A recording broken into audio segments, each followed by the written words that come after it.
दोस्तों, आज जो मैं कहानी लेकर आया हूँ ये एक मल्टी स्टार कहानी है। इसमें कई हीरो आपको देखने को मिलेंगे। आज की कहानी का नाम है दोस्तों, आ मौत मुझे मार। तो देर ना करते हुए कहानी शुरू करते हैं। आह, पूरी एक शताब्दी हो गई है मुझे इस तरह मुर्गा बने हुए, और आपको इसी तरह मेरे ऊपर बैठे हुए। शताब्दी पूर्व जब आप मेरे ऊपर बैठे थे तो दुबले पतले थे, लेकिन अब तो आप खा खा कर मोटे हो गए हो। अब मुझसे आपका वजन नहीं सहा जाता गुरुदेव।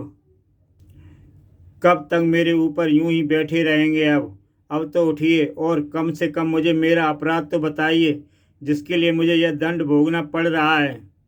युगों पहले हमें समुद्र मंथन से निकले अमृत को प्राप्त करके देवताओं की बराबरी करने और तीनों लोगों को अपने अधिकार में लेने का एक अच्छा अवसर मिला था।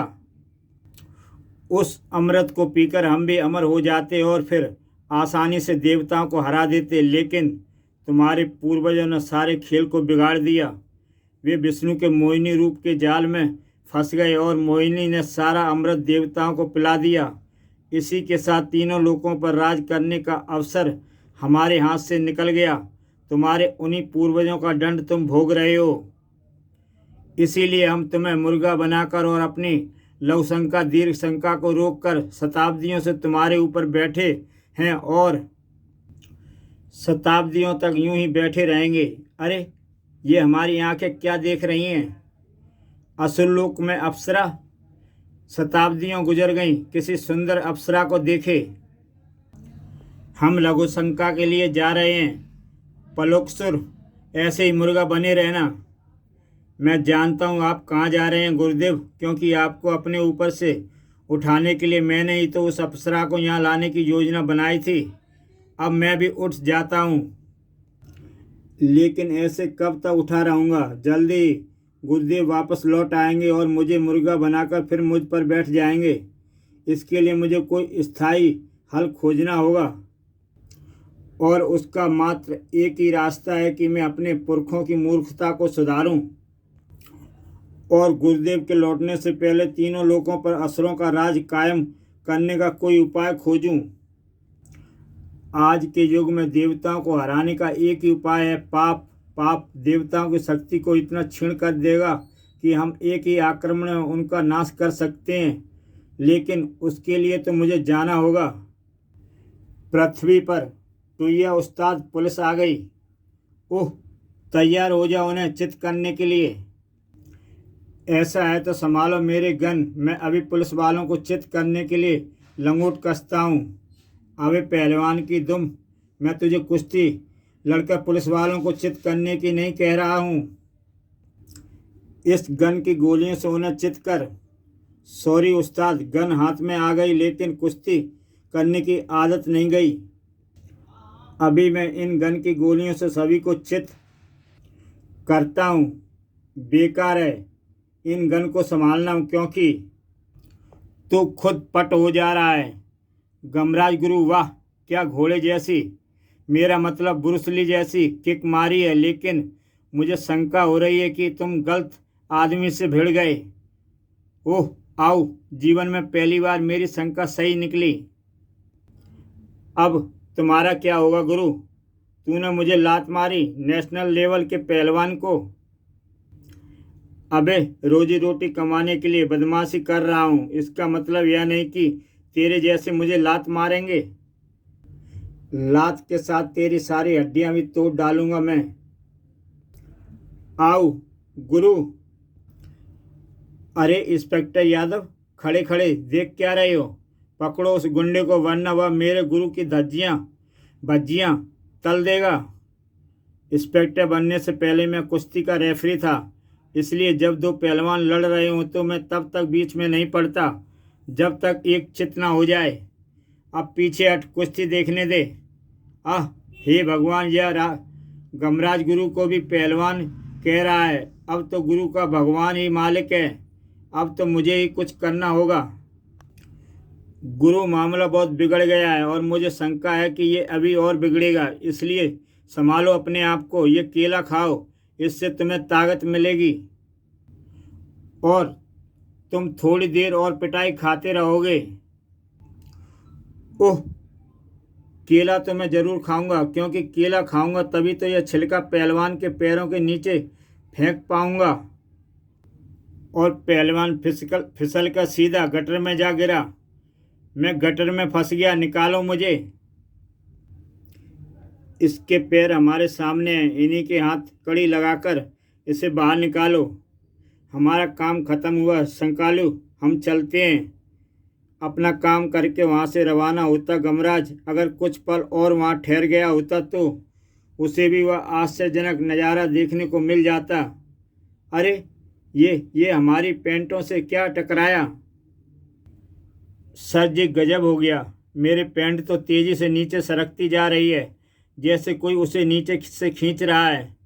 मेरी पैंट के साथ भी ऐसा ही हो रहा है। मेरी पैंट भी उतरने जा रही है। क्या करूं सर जी? अबे पैंट को पकड़, और क्या करेगा? लेकिन इन लुटेरों का क्या करूं? लुटेरों को छोड़ और पैंट को पकड़। लुटेरे तो फिर भी आ जाएंगे। बीच चौराहे पर इज्जत चली गई तो वापस नहीं आने वाली। ऐसा है तो हम चले, भागो। भला हो पुलिस वालों की पैंटों का जो अपने आप उतरने लगी हैं और हमें भागने का मौका मिल गया। यह मेरी शक्ति का चमत्कार था। चोरों ने मुड़कर देखा। मैंने अपनी शक्ति से उन मनुष्यों के वस्त्रों को उतारने के लिए विवश किया ताकि वे उन्हें पकड़ने के चक्कर में तुम्हें छोड़ सकें। तुम कौन हो भाई? क्या किसी ड्रामे के कलाकार हो? नहीं मूर्ख, मैं तुम्हें अपने बारे में बाद में बताऊंगा। पहले तुम वह कार्य करो जिसके लिए मैंने तुम्हारी सहायता की। एक मिनट, मुझे लगता है कि तुम हमसे कोई सौदा करना चाहते हो। यह काम हमारा बॉस करता है, तुम्हें उनसे बात करनी होगी। बॉस यानी तुम अपने सरदार की बात कर रहे हो? ठीक है, मुझे उनके पास ले चलो। वैसे क्या नाम है तुम्हारे सरदार का? यमराज कहते हैं मुझे। मृत्यु के देवता यमराज का परम भक्त हूँ मैं। यमराज की तरह जब तक मैं किसी की जान नहीं ले लेता मैं खाना नहीं खाता। और इसके लिए मैंने अपने गुर्गे पूरे शहर में छोड़ रखे हैं। जब तक वे मुझे किसी के मरने की खबर देते हैं मैं तभी खाना खाता हूँ। आज तक मेरे गुर्गों ने किसी को भी मरने की खबर नहीं दी। मेरे पेट में चूहे कूद रहे हैं। अगर मैं ज़्यादा देर भूखा रहा तो मर जाऊंगा, और मैं मरने से बहुत डरता हूँ। क्या करूँ? खाना खा लीजिए बॉस। मैंने एक जान ले ली। सच? किसकी जान ली तूने? इस चूहे की। वाह, अब मैं खा सकता हूँ। ठीक तभी यमराज के साथी पलुक्सुर को लेकर वहाँ पहुँचे। यही है हमारा बॉस। ये है तुम्हारा बॉस? ये तुम्हारा बॉस कैसे हो सकता है? ये तो यमराज है, और मुझे लग रहा है जैसे मैं यमलोक में आ गया हूँ। यमराज नहीं, एमराज बोलें। वैसे इसका असली नाम मुजद्दी राज है, लेकिन चूंकि ये यमराज के भक्त हैं इसलिए इन्होंने उनके तर्ज पर अपना नाम एमराज रखा लिया है।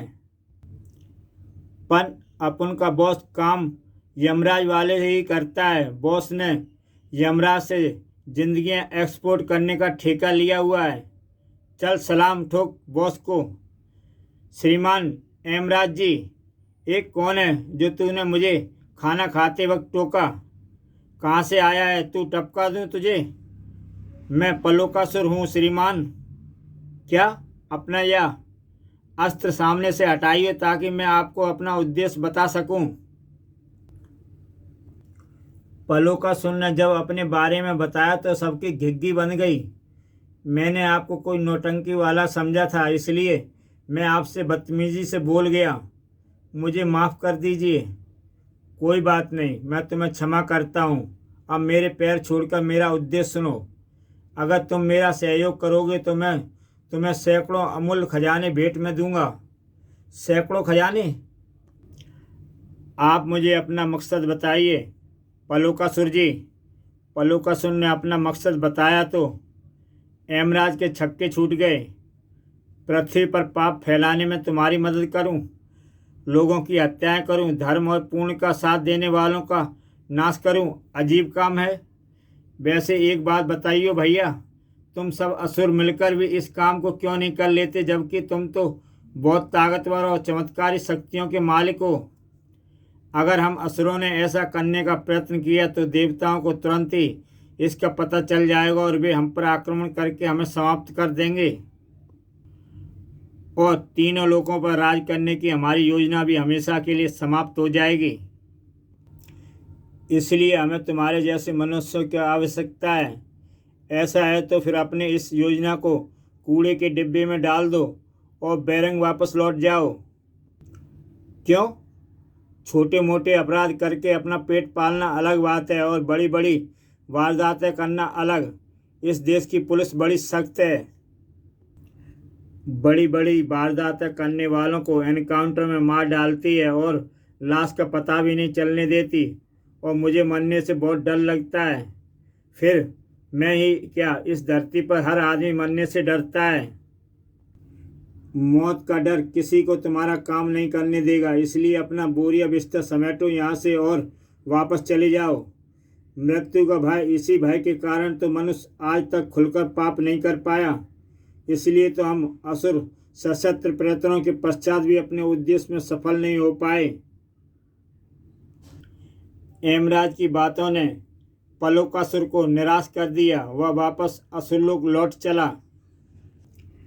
पृथ्वी पर मैं जो आशा लेकर आया था वह सारी ध्वस्त हो गई। अब वापस लौटकर पुनः मुर्गा बनने और अपने ऊपर गुरुदेव को बिठाने के सिवा मेरे पास और कोई चारा नहीं। एक क्षण, एक रास्ता है और इसके लिए मुझे तुरंत ही गुरुदेव से मिलना होगा। गुरुदेव खुद पलोकासुर से मिलने के लिए बेचैन थे। थोड़ी देर के लिए हम तेरे ऊपर से क्या उठे कि तू भाग निकला। तू क्या सोच रहा था कि हम लघुशंका करके कभी वापस नहीं लौटेंगे? चल जल्दी से मुर्गा बन, हम तेरे ऊपर बैठने के लिए मचल रहे हैं। अब मुझे मुर्गा बनने की आवश्यकता नहीं है गुरुदेव, क्योंकि मैंने एक ऐसा उपाय सोच लिया है जिसके बल पर हमारे पुरखों के माथे पर लगा कलंक भी धुल जाएगा और हम तीनों लोकों पर राज भी करने लगेंगे। कैसा उपाय? अगर हम कुछ समय के लिए मनुष्यों के हृदय से मृत्यु का भय निकाल दें, पापी मनुष्यों को मृत्यु को प्राप्त न होने का वो खुलकर पाप करेंगे और हम अपने उद्देश्य में सफल हो जाएंगे। बात तो तुम्हारी ठीक है, लेकिन ऐसा होगा कैसे? इस समस्या का उपाय भी मैं बताता हूँ गुरुदेव। असुरलोक में जिस समस्या का समाधान खोजा जा रहा था वह पृथ्वी के लिए बहुत बड़ी आफत बनने जा रही थी। रुक जाओ वरना गोली मार दूंगा। अब मैं नहीं रुकने वाला। उफ, अब मैं इसके पीछे नहीं भाग सकता। मेरी सांसें फूल रही हैं। तो फिर क्या करें हजूर? रुक जाएं? जाने दें उसे? अबे जाने कैसे दें? गोली चला। वह एक बच्ची का अपहरण करके भाग रहा है, लेकिन गोली उसके पैरों में लगनी चाहिए। धाए धाए। अबे मैंने उसके पैरों में गोली मारने के लिए बोला था, पीठ पर नहीं। मैं क्या करूं हजूर, मेरा निशाना ही ऐसा है। पीठ पर कहते तो पैरों में लगती। ये तो मर गया। चल फटाफट इसकी लाश को उठाने का इंतजाम कर। इसकी ज़रूरत नहीं है, मैं खुद उठ जाता हूँ। अरे ये तो जिंदा है। कैसे? ये तो मुझको भी नहीं मालूम, लेकिन मुझे पर गोलियां चलाकर तुमने मुझे गुस्सा दिला दिया है। अब मैं तुम्हें बताऊंगा कि मारना किसे कहते हैं। खच, इस बच्ची की जान लेकर। अब तुम इस बच्ची की लाश को उठाओ। मैं चला। आओ।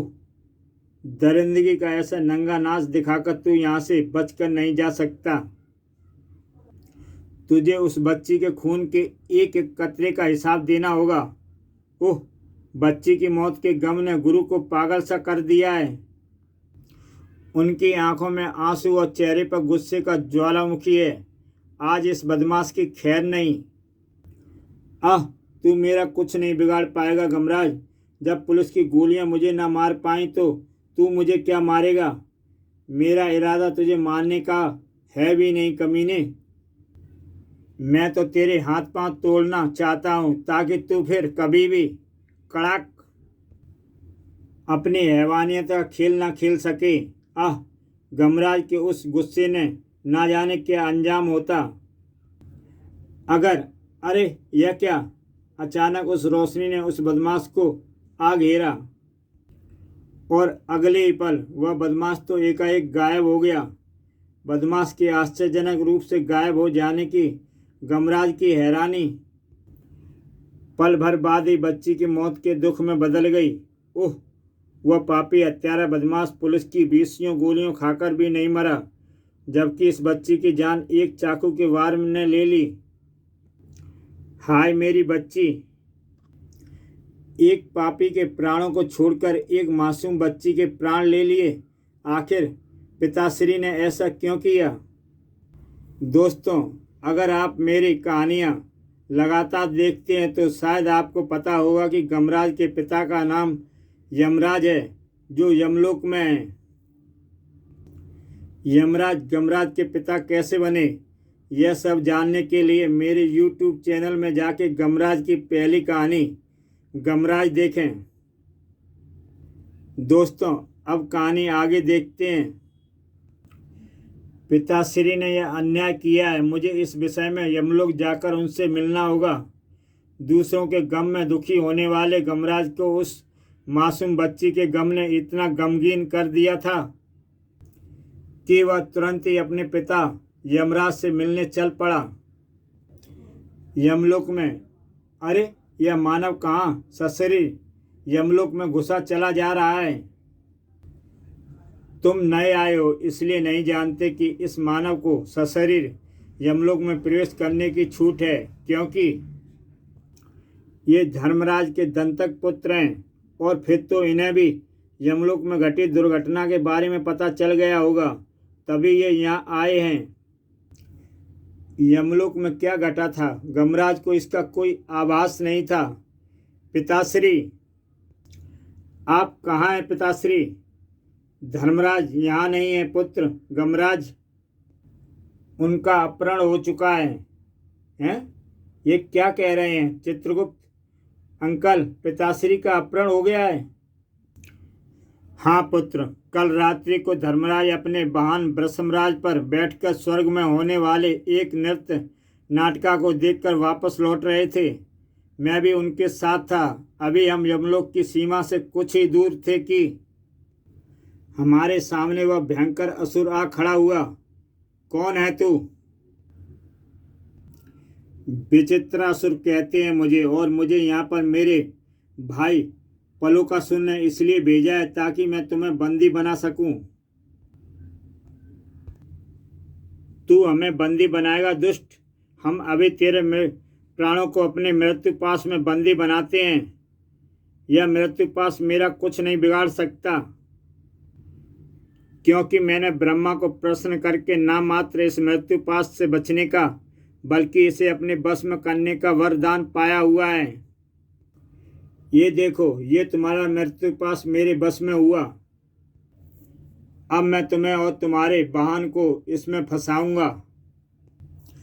धर्मराज ने मृत्यु पाश से बचने का बहुत प्रयत्न किया, लेकिन वे बच ना पाए।